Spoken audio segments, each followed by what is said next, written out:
Le président de la République reçoit un message écrit du président de la République arabe sahraoui démocratique.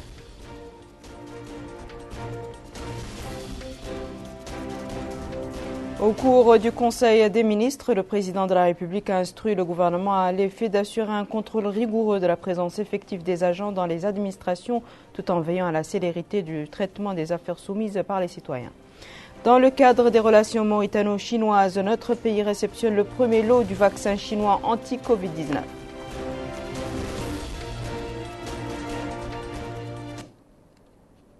Bonsoir mesdames, mesdemoiselles et messieurs et merci de vous joindre à nous. Le président de la République, M. Mohamed El-Cheikh Al-Ghazouani, a adressé aujourd'hui un message de condoléances à son Altesse Cheikh Khalifa Ben Zayed Al Nahyan, président de l'État des Émirats Arabes Unis.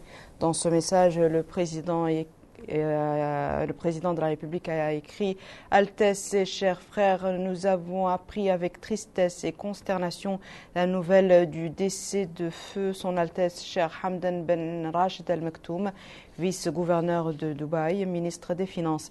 À cette douloureuse occasion, je vous adresse mes sincères condoléances et l'expression de toute ma compassion à travers vous, au peuple émirati frère ainsi qu'à la famille du défunt, implorant Allah le Tout-Puissant de couvrir le disparu de sa miséricorde, de le faire entrer dans son paradis et d'inspirer les siens patience et persévérance.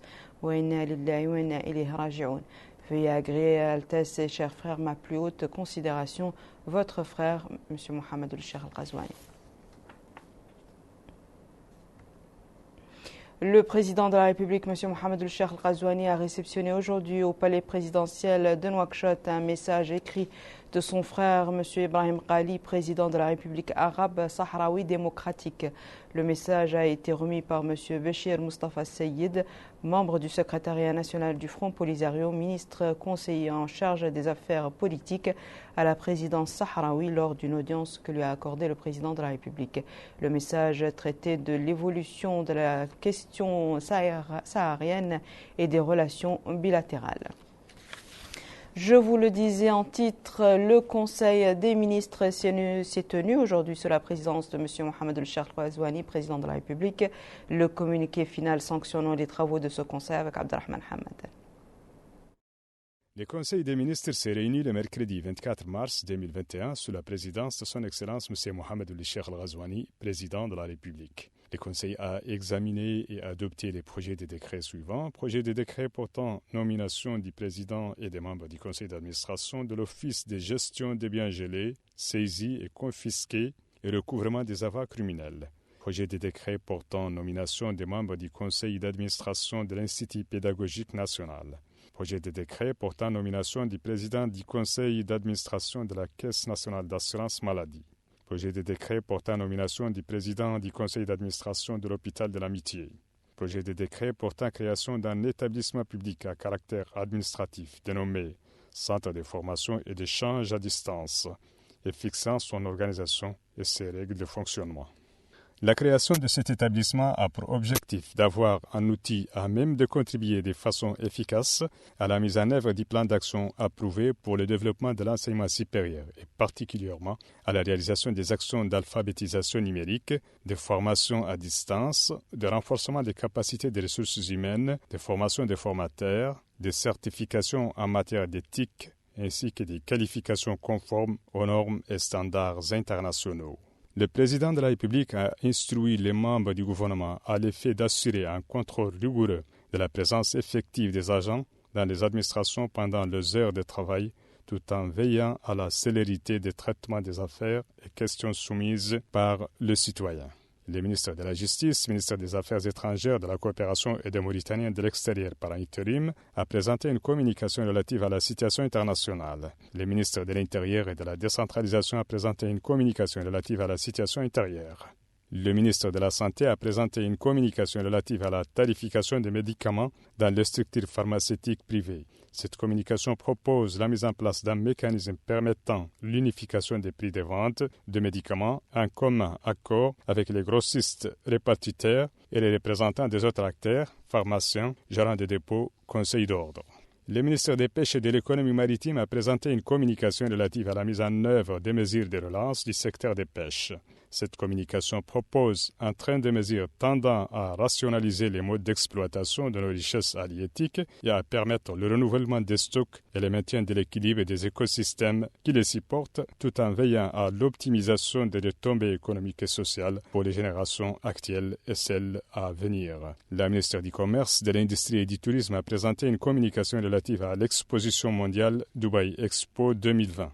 Cette communication présente les mesures prises en préparation de la participation de notre pays à l'exposition universelle Dubaï Expo 2020 qui constitue une véritable opportunité économique et commerciale à saisir pour faire connaître les énormes potentiels de notre pays et développer des partenariats bénéfiques dans différents domaines. Enfin, le Conseil a pris la mesure individuelle suivante. Ministère des Finances, Cabinet du ministre, Inspection générale des finances, inspecteur général Mohamed Lamine Ould Abdelrahman Ould Sherif Ahmed, précédemment directeur de domaine. Au cours du traditionnel point de presse organisé par le porte-parole du gouvernement après chaque conseil de ministres, le ministre de l'Enseignement supérieur et de la Recherche scientifique et des technologies de l'information et de la communication, Dr Sidul Selm, ses homologues de la santé, Dr Nadirul Hamed, et du commerce, de l'industrie et du tourisme, Mme Naam Hamdi Mouknas, ont commenté les travaux du conseil des ministres.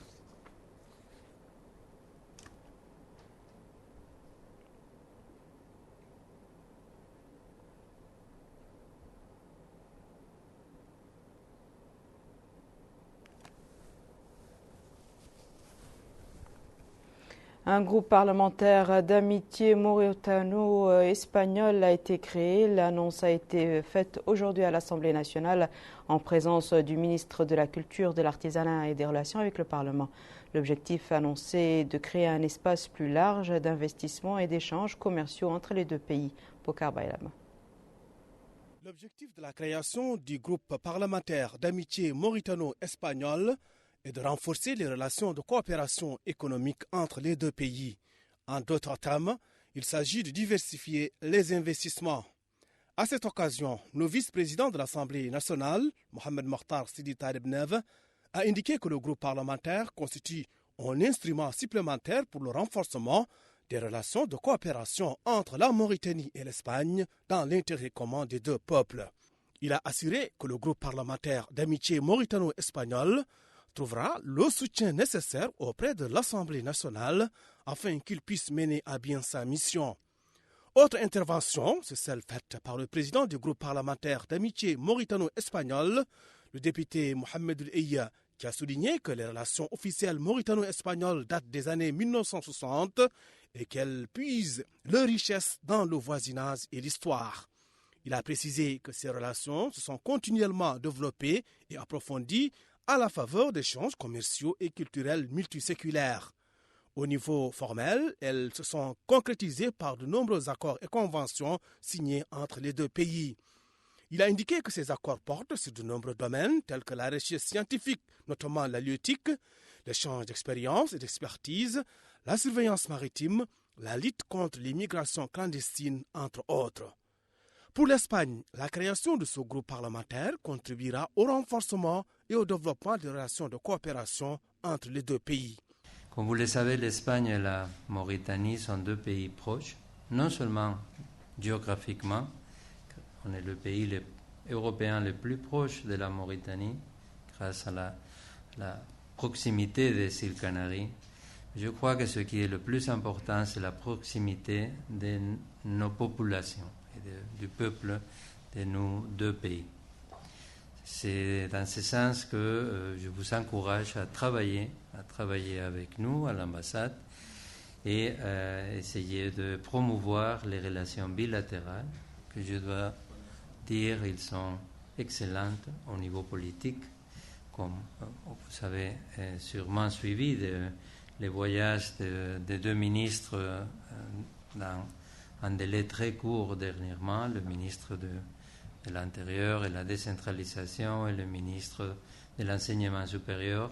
Il y a d'autres ministres qui désirent voyager maintenant en Espagne les prochains mois à venir.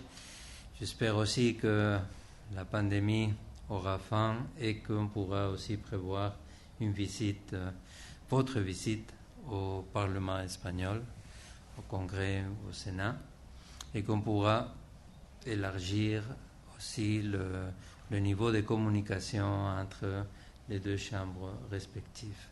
A noter que l'annonce de la création du groupe parlementaire d'amitié mauritano-espagnol a été faite en présence du ministre de la Culture, de l'Artisanat et des Relations avec le Parlement, le Mrabotoul Benahi, et les membres du dit groupe. Une bonne nouvelle, notre pays a réceptionné hier soir le premier lot de 50 000 doses de vaccins chinois anti-Covid, Sinopharm. La cérémonie a été supervisée par le ministre de la Santé, Dr Mohamed Nadir El-Hamed, compte rendu d'Aminata Khan. Arrivé à Nouakchott du premier lot de vaccins chinois Sinopharm. Le premier lot est d'une quantité de 50 000 doses du vaccin chinois anti-Covid Sinopharm. La cérémonie de réception a été supervisée par le ministre de la Santé, Dr Mohamed Nadir El-Hamed, qui s'est réjoui de la réception du lot de vaccins dont l'envoi s'inscrit, dit-il, dans le cadre de la coopération fructueuse existant entre notre pays et la Chine.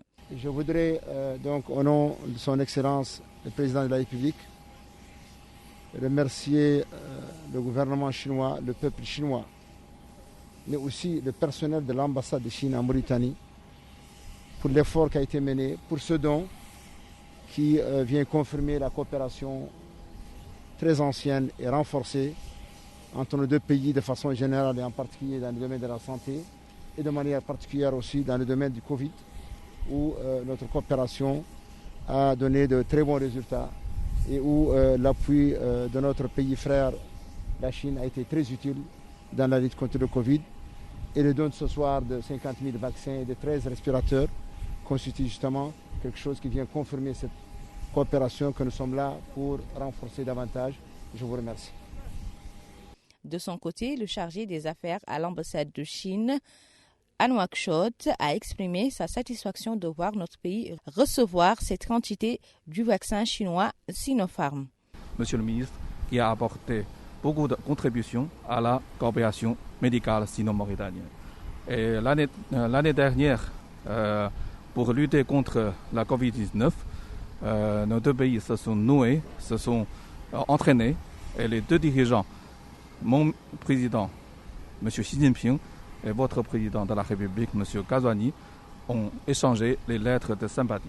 Et aujourd'hui, l'arrivée des vaccins chinois, ça c'est pour le but de mettre en œuvre des consensus parvenus entre les deux présidents et aussi pour exprimer, apporter l'amitié du peuple chinois envers le peuple mauritanien.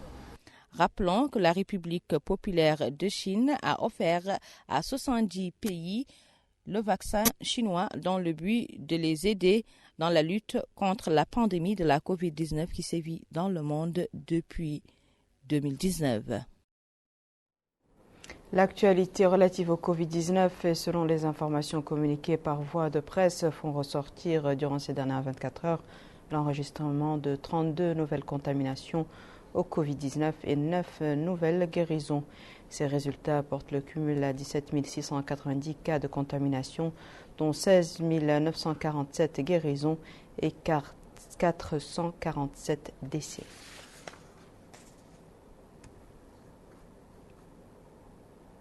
Direction à la wilaya du Hawd al-Sharqi et précisément la ville de Tambatra où le Wali s'est enquis de l'état des préparatifs de la première édition de la foire nationale de l'élevage qui se tiendra à la fin de ce mois. Al-Hajj Abdallah Eddine. À Tambatra, les préparatifs de la première édition de la foire nationale de l'élevage battent l'air plein. La manifestation a pour finalité de promouvoir les ressources animales nationales et de favoriser le développement du secteur de l'élevage.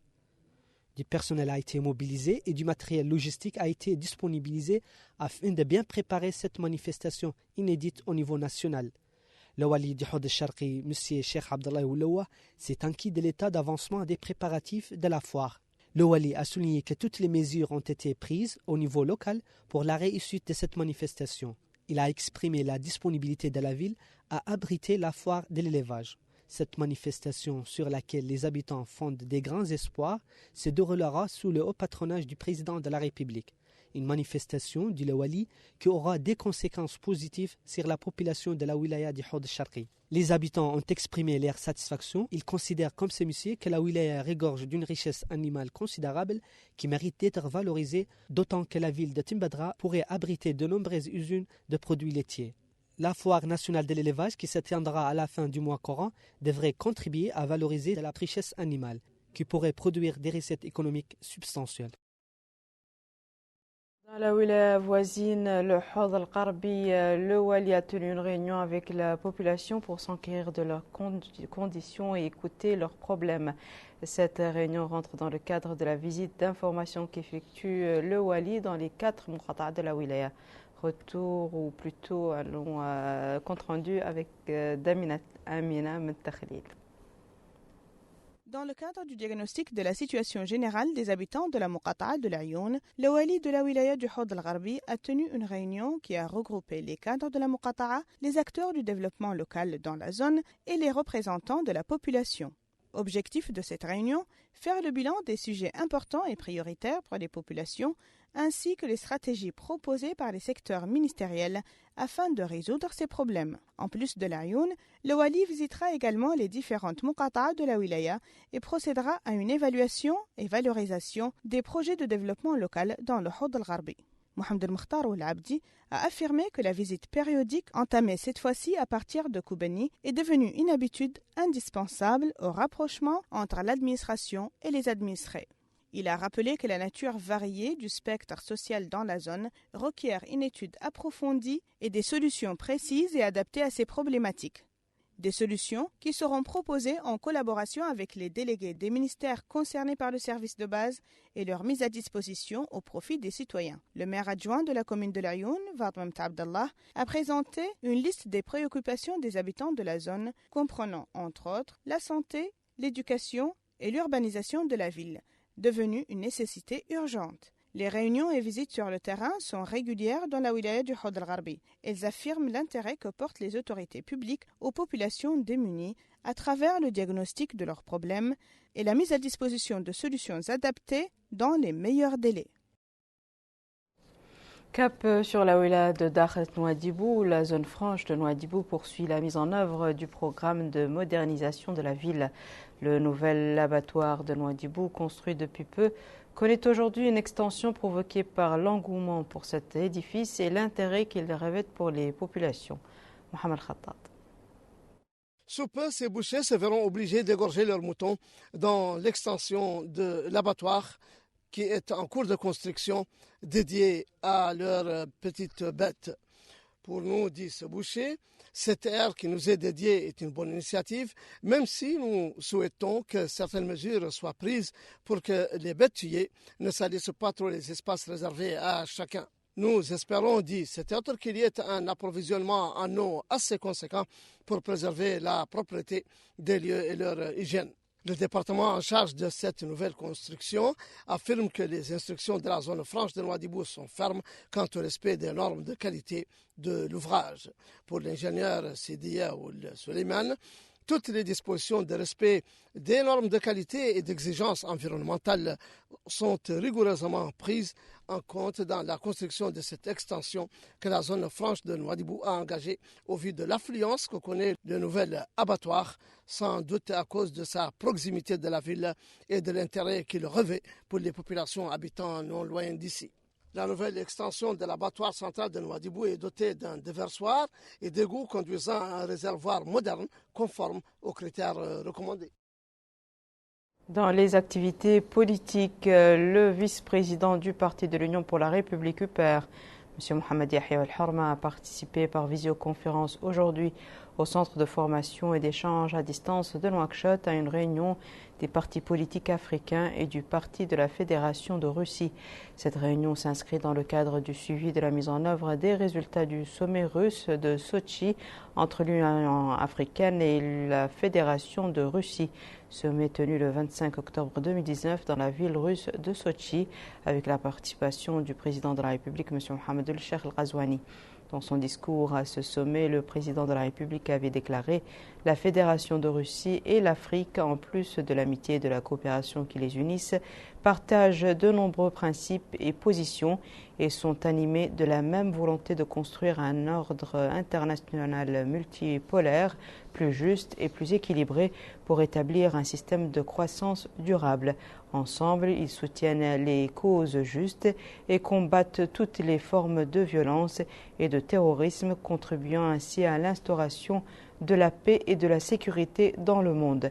L'UPR, à l'instar des partis africains au pouvoir, vise à travers cette réunion à soutenir les efforts gouvernementaux russes et africains visant à parvenir à un développement durable et global afin d'atteindre les objectifs de l'agenda 2063.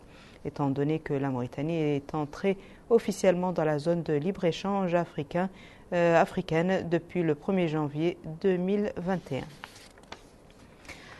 Et toujours dans le cadre des activités politiques, le représentant parlementaire Biram Da'abeid a tenu une conférence de presse dans la commune de Riyad, au cours de laquelle il a salué l'ouverture politique et les concessions démocratiques du président de la République, M. Mohamed Cheikh Al-Ghazouani, et de son gouvernement, qui sont un droit de tous, qui sont un droit de tous les Mauritaniens, dans un droit qui était confisqué auparavant, a-t-il dit.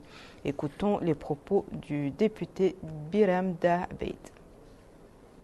Ce changement requiert de nous un certain réajustement de notre action d'opposition, qui n'est plus une action de confrontation systématique. Non. C'est une action de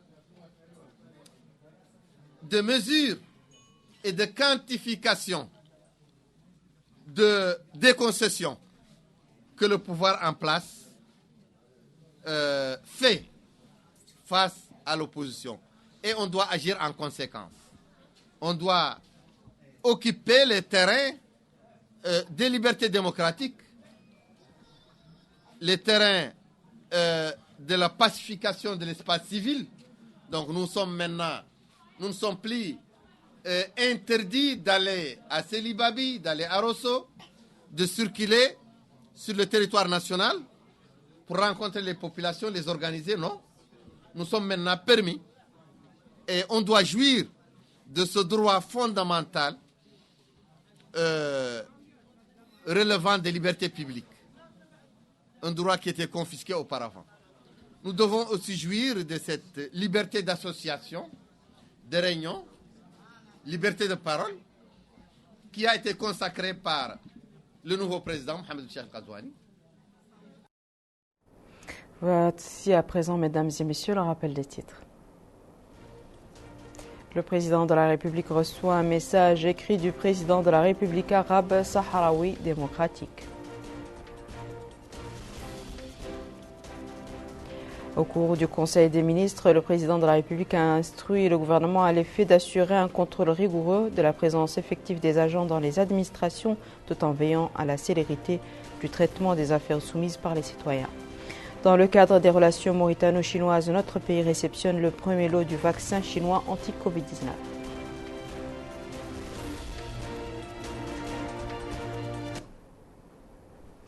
C'est la fin de ce journal, mesdames et messieurs. Merci à vous de nous avoir suivis. Merci de votre fidélité et je vous souhaite une excellente suite de programmes sur le Mauritania.